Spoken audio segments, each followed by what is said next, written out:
কোটা সংস্কার আন্দোলন ঘিরে 2 মাস ধরে মাঠে থাকলেও এই প্রথম সেনাবাহিনীকে বিচারক ক্ষমতা দিয়েছে অন্তর্বর্তীকালীন সরকার।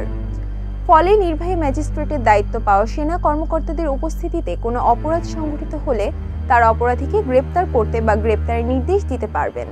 এছাড়াও সেনাবাহিনী কর্মকর্তারা আগামী 2 মাস ফৌজদারি অপরাধের বিভিন্ন ধারা অনুযায়ী অপরাধীদের বিরুদ্ধে ব্যবস্থাও নিতে পারবেন।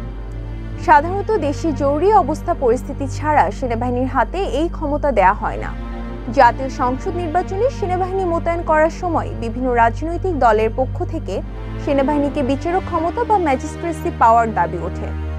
তবে নির্বাচনের মাঠে কখনোই সেনাবাহিনীকে সেই ক্ষমতা দেয়া হয়নি।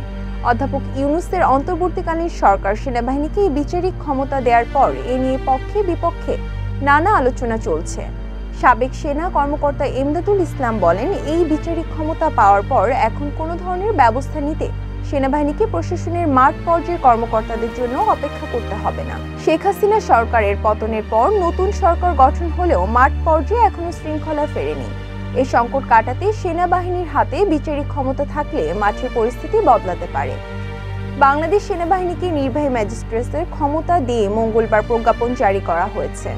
ফৌজদারি কার্যবিধির 16টি ধারায় তারা ম্যাজিস্ট্রেসি ক্ষমতা প্রয়োগ করতে পারবে। বিশেষ করে সেনা কর্মকর্তাদের সামনে কোনো অপরাধ হলে অপরাধীদের সরাসরি গ্রেপ্তার করতে পারবেন, দিতে পারবেন জামিনও।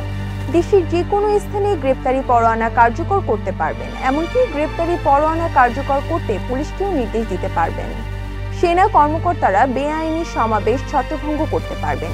একই সাথে এটি বন্ধে বেসামরিক বাহিনীকেও ব্যবহার করতে পারবে সেনাবাহিনী।